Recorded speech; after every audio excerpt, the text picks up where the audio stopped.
My name is Taylor Jackson, aka Lilbro Taylor, and with another season of Hard Knocks drama on and off the field upon us, Apollo Media is here to take you off the gridiron. Isn't that right, Noah?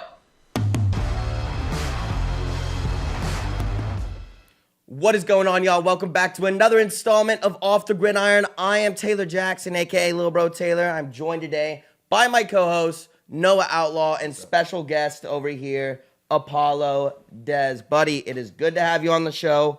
How are we feeling? Feels good. Thanks for having me. It's been a long time coming. I'm glad you guys extended the invitation right down the hallway for me to come on, and I appreciate it. It's a long walk. Yeah, we've been thinking about inviting you on for a while, but, you know, it's just, I don't know. It's like, do we really need him here? Do we need him blabbering on and stuff? But, you know, I'm happy to have you here today. Look, we're just here to talk some football. And, talk some football. Talk about some teams. That we're pretty deep in the fucking season at this point. We are. We're getting down the line, and the Texans still only have one win. Yeah. And a tie. And a tie. The tie at the end of the sheet is so funny, and it's gonna be funny all year. I knew it was in week one. I was so happy we did it because seeing a tie on there, and it's not even gonna mess with the standings. We're absolutely getting the one pick. No doubt. Nobody's gonna outsuck us. No. I mean, you know, it was kind of in question towards like the earlier part of the season because like the Lions still had a pick ahead of us, and then it went south quickly. And now, we're sitting here at 1-9-1. And no real bright, light in sight. We're just kind of going down this dark tunnel waiting for something to happen to the Houston Texans. Well, it's been a while since we had a show come out, and there's a few things that kind of fluttered around the Texans. Number one, Jack Easterby, the witch is dead. He's gone. Yeah. Finally. A long time coming. Too long of coming. We've been chirping this for Long time. 2+ years at this point, but... Yeah, I mean, the writing was on the wall that it was going to happen. Obviously, at some point, he wasn't just going to stick around. I don't know what exactly when it happened. I don't know what led up to it happening at that point in the season. Must have been something, or maybe not, or maybe Cal was just like, all right, hey man, obviously this season is going to be a dud. We all knew that, and he was like, let's getting prepared for next year. We're just cleaning house, and we're going to separate. We're going to go our separate ways. But yeah, it's good. It's good. I don't really have anything else to say about it, honestly. It's also been a while, so.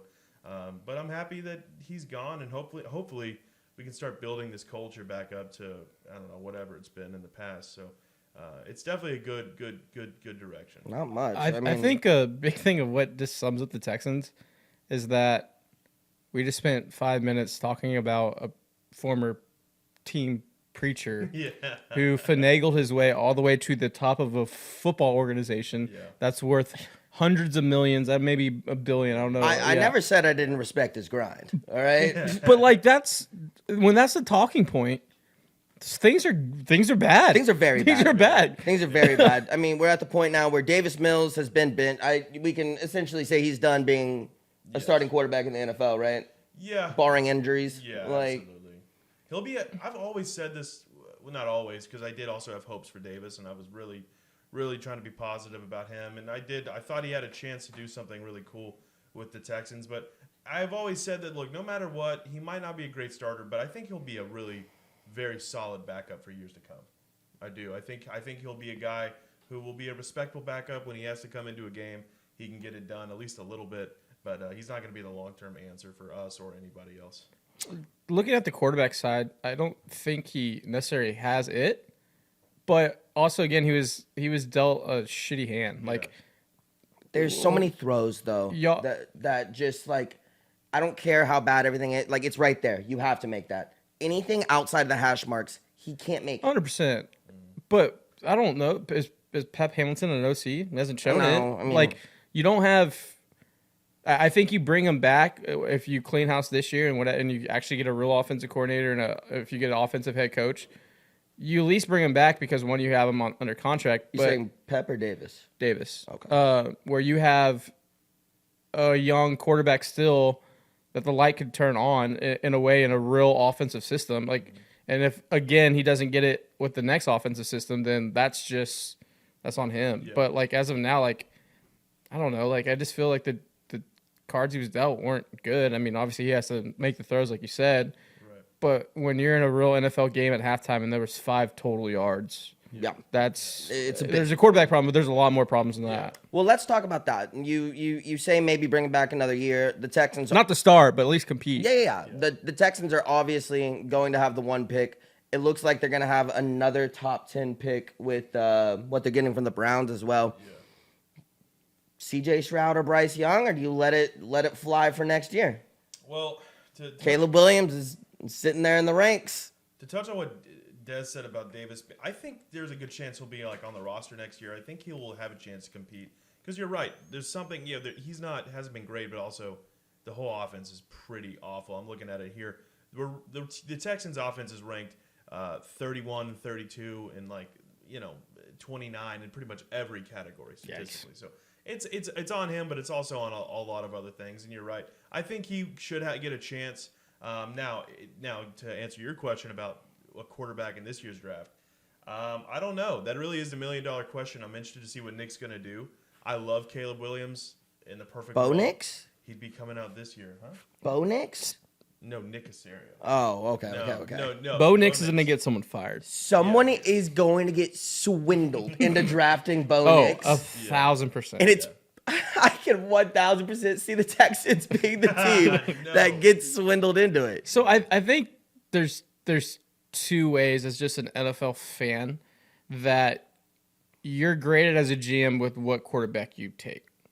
Right. And if I'm Nick Casario, why would I mortgage my future on a quarterback this year when you kind of get your get out free jail card this year when the head coach and probably offensive coordinator are probably not going to be here next year? Yeah. Obviously, you don't want to speculate someone's job, but if you do go another route, that new coach would probably want to bring a quarterback in. But if they do stick with Lovey again and you embrace the suck for one more year, Caleb Williams is right there. Yeah. And so, do you mortgage your future as a GM, taking a quarterback this year and Stroud or Bryce? I don't think so. I mean, you're too many pieces away. Yeah, so why go get Will Anderson and go get Jordan Addison or Jackson Smith? I'm a big Carter guy out of Georgia, the D tackle. I think the edge position has become flooded over the past 10 years. That's where every big kid goes to play now. Yeah. And I haven't seen a D tackle since Ndamukong Suh that is like him. He's so big, he plugs up essentially two gaps. And he's athletic as hell. Yeah. And he's a dog. He's got that snarl in his face that's just I think that's what you need. But I wouldn't be disappointed with Will Anderson at all. Jesus Christ, Messi just missed a PK. Wow.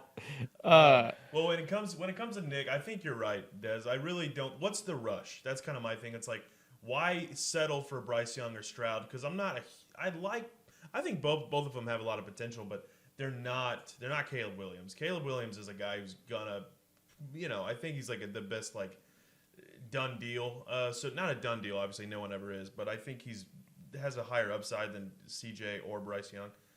So I think I like Will Anderson, but I also like your Jalen Carter thing. I think he's going to be amazing. I'll take either of them and then also with that Browns pick, grab a top tier receiver like Jordan Addison or Jackson Smith. I absolutely love that game plan if that's what Nick ends up doing, which he hasn't let me down so far. Honestly, obviously the record isn't great, but it's been one real draft. He's had one real draft with a first round pick and second round picks, and he has these Browns picks. And I love this past year's draft. So I don't know. I think he'll be good. You had a really interesting topic at lunch yesterday after the USA World Cup. We're at Cobos, and you talked about the Texans trading back that first round pick. Yeah, if we have that first overall pick, I don't see why you wouldn't trade back, especially if you're not going to go grab one of those quarterbacks, because someone's going to want to. Yeah. Detroit's going to grab somebody, probably going to draft a quarterback. And so there's people who will be interested, and we have so many holes to fill up. Get the most picks as possible. You don't need the first overall pick. You really don't. You know who may trade up for it? Somebody who really shouldn't have a top 5 pick or a top 10 pick, but they're gonna, because New Orleans just trades everything away. Yeah. Philly. I could see that. Yeah. Philly's gonna have. I think they're slated to have the number 6 or 7 pick right now. Yeah. Yeah, absolutely. And give us that, and obviously they're going to have they're going to have their other first round pick. I believe it's going to be a really late pick, but because this is probably going to be 28. So if you were forced, let's say Cal's coming down, I want a quarterback this year. You got to pick a quarterback out of this class. Do you pick one of those two guys at one, or do you let it float a little bit, get another guy, and maybe Don't say Don't say Will Levis. I can't. Like, say that guy's gonna get someone fired. I can't. Yeah, that's who's gonna get someone fired for sure because he's getting all this hype, and I don't understand it at all. And if Nick drafted Will Levis this year, I would be like, all right, dude, that's a wrap. That's just that would be an awful pick. I think if you're gonna get a quarterback in this draft, you have to get one of those top two guys. I don't see anything else really working out with any other quarterback in this class. I agree. I think Bryce. It's a very strong defensive draft. Quarterbacks are bad. Wide receivers are fine. The offensive line is abysmal in this upcoming draft, so that's probably good. Probably good that they already went and got Kenyon Green. Yeah, But absolutely. I think as I don't want to speak for y'all as fans. Obviously, spoiler alert, I'm a Cowboy fan, but with the team being bad and there's not a vision right now, I think 2024 is when that machine starts or warship starts turning, because you've stacked enough first round picks. In 2024, you can probably get a young offensive minded head coach. You can get a quarterback like Caleb Williams if you decide to not get a quarterback this year. Yeah. It just feels like you have so many moves to make that this year you just shore up those spots. You don't get the quarterback, and you're all in for Caleb Williams in 24. Yeah, it has something built around him. Yeah, where he comes in, he's ready to go, and obviously you need a real OC to unlock that. Yeah. But you're gonna have that. You would have a third-year Pierce. You would hopefully Mechie's back. You would have a receiver like, let's say, Jordan Addison or Jackson Smith. Yeah. On the defensive side, you'd have a third-year Derek Stingley. You'd have a 2-year Will Anderson in the scenario. So you start having those Jalen. You start having those pieces going. And then you have money to spend because you have all these young people. You're only paying on rookie contracts. Yeah. You go get some veterans, and now all of a sudden you're at 6-7 wins. Yeah. Then you're going into and now you have a real vision going into the future. Right. Yeah, absolutely. I think that would be a great game plan for the Texans. Now, I don't see a real point in drafting a quarterback this year and just trying to rush into something that's not. Look, like if we drafted C.J. Stroud, yeah, he might be a good quarterback in the NFL, but he's going to come in and have nothing around him, just like these guys. The offense. Even with C.J., I don't think it would look. It would look different, but I don't think the production would be much different. I still think we would end up being a 2-win team, even with Stroud. So the top 10 right now is Houston, Chicago. They don't need a quarterback. The third pick is the Lions. They have Goff, but they can go young. Yeah. Fourth is the Seahawks. They have Geno looks. They've said they're gonna extend him. So 5 is Carolina. Carolina needs a quarterback. That's Stroud right there. But you could trade back to 5. The Eagles 6, like you said. Arizona 7. They just paid little man a lot of money. Godly amount of money. Packers have Jordan Love, waiting the rings. Yeah. 9 Derek Carr's there, and then 10 Texans. So I think the only trade person in the top 10 is Carolina. Yeah. And I don't even know if they'll need it. Well, if they think that the Lions and the Texans will both take QBs, that may be incentive enough to trade up. I think you have to play little war games there. I think you have to float that you're taking quarterback and put some real pressure. Yeah, a little draft day action. Yeah, absolutely. But all right, so you mentioned earlier the possibility of a young offensive-minded head coach coming in. Who's on the top of your head for anybody that could come into the Texans this upcoming year? Well, I don't know. I don't know. A lot of people, and this is something you can touch on, Dez. I don't see it, but there are people, Texans fans, and just people around the league thinking Kellen Moore is kind of next up. And obviously the boys are doing all right this year, but I don't watch enough Cowboys games to really know exactly how he's doing. But what do you think that's a possible thing? I think Kellen Moore is going to get a head coaching job. And as I'm not a huge fan, I was a very, very huge fan when he first took over, but over the last few years, it's kind of been, I've been indifferent on him as a offensive coordinator. It's not like a Mike McDaniels. It's not a Shanahan. It's not anyone in the Reed coaching tree. It's not a McVay. Like, Kellen Moore's good. I don't think he's good to be the Texans head coach. Yeah, I don't think he's ready for that. I think you would just still be in this idle position. I think you need someone that we talked about it. I think you need he sued the Texans in the NFL, so D'Amico Ryans is probably not going to be that guy. Like, you need someone to establish a culture. Yeah, and all that. Where offensive minded coaches are a few dime a dozen. You can have a Mike McDaniel that really transform your team, or you can have a Cliff Kingsbury where you put up points, but you're still stacking losses. Yeah. So that's where, like, I don't think Kellen Moore fits. If you were to take any coordinator on the Cowboys, you take Dan Quinn. I think Dan Quinn's ready to run it back. I like Quinn. And but he's a defensive guy. Yeah. He did a great job over in Atlanta for a long time. Until 28-3. Yeah. There's a lot of and any of the head coaching candidates. There's not many offensive minded guys. There's a lot of like D'Amico Ryans is number one on my list. We talked about this yesterday. I think the lawsuit thing would be fine. I really do. I think we'll interview him at least at the very minimum. Also, they're saying the offensive coordinator from Philly, Shane Steichen. I don't know. I mean, they're doing, obviously that offense is doing great things, but I don't know if I'm sold on that.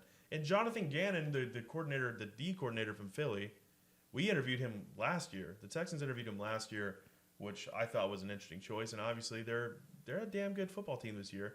And obviously the Sean Payton, which please, I mean, he would never. Would he come to a shit show? No, he wouldn't. He would not. He could go to Dallas. I don't think he coaches any other team but Dallas. Yeah. Like, if he comes out of retirement, him and Jerry Jones have been in cahoots for the past decade. Yeah. Like, what about Shane Steichen, the offensive coordinator for the Eagles? Yeah, that would be fine. I mean, when a team like this gets this good, they're gonna lose pieces in the coaching staff. Yeah, it's gonna happen. So I would love to interview him. I'm not sure. I don't know much about him. How old is he? Because I want a young guy. I want a young coach. That's like the trend in the league, and I'm tired of these old heads that are Exhibit A, the guy who's coaching the Houston Texans right now. Like, I'm just saying, like, we need some new young blood. Like, look at the Mike McDaniels. Look at the Kevin O'Connells in Minnesota. Look at Sean McVay, obviously. Like, there's all these young guys that are taking over. And I love it, and I want to be a part of that. I want the Texans to be a part of that. So, I don't know. I mean, I think we're going to have another shit coach next year. Probably. And then just because nobody's going to take this job unless they have to take this job. Yeah. I think 24, like, if I'm an organization and I'm going to embrace the suck, do you just get a new offensive coordinator next year and you keep Lovey around? Probably just keep Lovey. Just what, like... Yeah. But also I feel it's kind of contentious a bit lately with him and the media. Yeah, and him, like, I've never seen him break the way he's breaking. Apart. He's falling apart having to defend this 1-9-1 football team. And he has to. He's like, Exactly. you got to protect your guys, but I don't know. I don't think Lovey is the head coach next year. Anyways, it's going to be a bad team for a while. Yeah. They're going to have a good draft pick. Probably going to have the one draft pick regardless of what happens. But if there is one game that I think everybody wants the Houston Texans to win, it is this upcoming Sunday where Deshaun Watson makes his return to football. Nowhere else. It's crazy. But NRG. It is an NRG, right? I mean, like, It's in Houston. the NFL's a WWE. This is all scripted. This is scripted. Well, whenever his suspension came out, and they were like, "Hey, it's 11 games." It's like, what? 11 games? Specifically 11. It's not. Like, a normal is 12. Like, or you know what I mean? Like, Or it's 16. like Yeah. 12 to 16. 11 is so on the nose. We know we are. We know. And also, it's like, I just don't even know why they really care that much about it. Because it's the Houston Texans. Like, no one cares, honestly. Even with this story, no one's going to care. They're begging for a storyline at this point. Exactly. Yeah, I don't But know. I'm gonna watch the shit out of the game Sunday. Like I'm rooting for sacks on sacks on sacks. Oh yeah, absolutely. And There may be more people there on Kirby this week than Yeah. all the other weeks combined. 100%. Maybe, very much maybe. Like Yeah. that's like a distinct like, and don't like not like the fluff numbers like they Yeah, put yeah, in yeah, tennis, yeah. like actual people that were there. And the line is only -7. Really? Well, I don't think our beloved Houston football Texans are winning this game. But if they're gonna win a game, it's this one. They're gonna be fighting. Oh my! Tickets are one of the more. Tickets to the Houston Texans are very cheap this year. You can get a ticket for like $30 to this game, but that it's really saying something that's one of the more expensive games this year. Except the Chiefs game, everyone wants to go see Patrick Mahomes, so those are like $7. Cowboys kind of going up there too. Des, Yeah, I'm going to Des, that. yo, you wanna chirp a little bit? Does somebody owe you dinner? Someone does owe me dinner. Lunch, dude. Don't push it. Don't push it now. Lunch and dinner are two different things. A steak lunch? Who has steak Nah, for nah, lunch? If we roll the tape, I never said steak. We can roll the tape. I believe no I one said steak. No, you said a nice lunch. That's what you said. I am high maintenance. That's fine. All right. There Des was gonna get a seafood tower. there was everyone watching and listening. Your great host Noah Outlaw. Week 2. This is week 2. Week 2, Cowboys had just lost to the Bucks, and Dakota Prescott got hurt and was going to miss, I think, up to a month at that point. And he had the balls to look me right in the eye and say the Cowboys would not win more than 8.5 games. Yes. And I said, I'll bet you a steak lunch. You didn't say steak, but And whatever, it's fine. as we're knocking on the door, the Cooper Rush does his thing. Dak comes back. The Cowboys have been just honestly, the bet should have already been cashed because they should have not lost to the Packers. But Aaron Rodgers owns me. Well, look, And they're running the hell out of the football. they're running the hell out of football. Tony Pollard is phenomenal. He's going to get a mega bag this year. Now, I don't think anyone can blame me for assuming that Cooper Rush wasn't going to come in and win 6. How many games did he win? 6? He went 3-0, 4-0. 3? That's it? No, 4-1. He went 4-1. 1-1. Yeah, no, I'm sorry. Really, 3-1. Sorry. I didn't think Cooper Rush was going to Hey, come in. life and comes go at you undefeated. fast. Yeah, it is, and I'll take it. I'll totally take it. And also, I will say this: every year when the Houston Texans are bad, when we get to a point in the season where I know, okay, nothing is going to happen with us this year, I pick a different team to root for. And I've thought about Miami. I've thought about, I think I thought about the 49ers. You were a big Bengals guy last year. You were on the Bengals. I'm gonna say it, and I'm a Don't you Cowboys dare. guy. Don't you? You're gaslighting me, dude. I swear to You're God. gaslighting. I swear to you. This is the Merriam-Webster's dictionary word of the year, gaslighting. This is what he's doing, y'all. No. Pandering Patty. I'm going to my brother is a big Cowboys fan. I'm going to the Cowboys Texans game. I'm rooting. Let's go. Let's do it. I don't need your juju on this Well, you know this what? team to derail It's a free this. country. I can do whatever I so desire, and I'm gonna be rooting for the boys, Texas teams. I think, and it's not a surprise if you've been following Apollo for a while. My Cowboy fandom has not been hidden, but as a Cowboy fan, my heart gets ripped out every year in some new dramatic fashion. Look at last year; we did a quarterback draw, the game on the line. But this team, you can clip it, and you can say every Cowboy fan that says this every year. This team is different because I think it's built on this defense and Micah Parsons and Dan Quinn, and he's built this defense up in a way where you're getting kind of some no-name guys that come in and some rookies that are just playing great football, and it helps that offensively you have a team that has 2 running backs. And one being Tony Pollard, I think, is the lead back, and Zeke is now your number 2. Yeah. But they're each getting, 15, 16 touches each game. They're fresh. They're boys. They cheer for one another. And then you have Dak, who's able to extend plays, make plays, better or worse. He throws the football great. His receivers, other than CeeDee Lamb, kind of stink. Hopefully Odell Beckham comes in. But it goes back to this defense and running the ball. And you have this equal balance, Thanos style, where the team is just starting to click, and I've never seen it. I never saw this with Jason Garrett team. I maybe saw it back when Bill Parcells was the head coach, and it's refreshing. And I hated Mike McCarthy, and I have to eat crow 100%. But I think it's more as coordinators than him.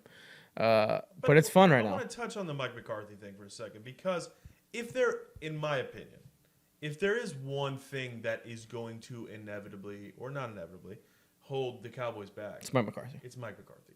And I think that's When he's like this, he's gonna be like this with the No. card. He's gonna be like this with the fucking card. I already know it. Clip this right now. It's gonna be. He's gonna sit there with his arms crossed, but he also has his fucking play sheet. He doesn't even use it. It's right there, and he's got his chins right. Oh, God! I already know it's gonna happen. no, that is one thing, and obviously I think most Cowboys fans probably agree with Mike is not the answer for the long haul. Like, you got to go Sean Payton. That would be really cool. Also, and you're right. You're totally right. Also, I want to say about Micah Parsons. I don't think he's just. This is a crazy take, and or maybe not that crazy. He's not only the best defensive player in football. I think he's just genuinely the best player in football right now. He's really damn good. He is so good at what he does, and he just carries. Obviously, you have a lot of talent, so I'm not saying carrying like he's all y'all have, but he is just a leader on that team, and just every week is just he's on the ball all the time. He's all around. He's so good. I don't remember a player that had a tenacity to find the football like Micah since like J.J. Watt, and J.J. is in prime. Yeah. And now you pretty much have a linebacker version of what J.J. Watt was in that. Because, I mean, obviously J.J. was great, but he had his hand in the ground and it was in the trenches.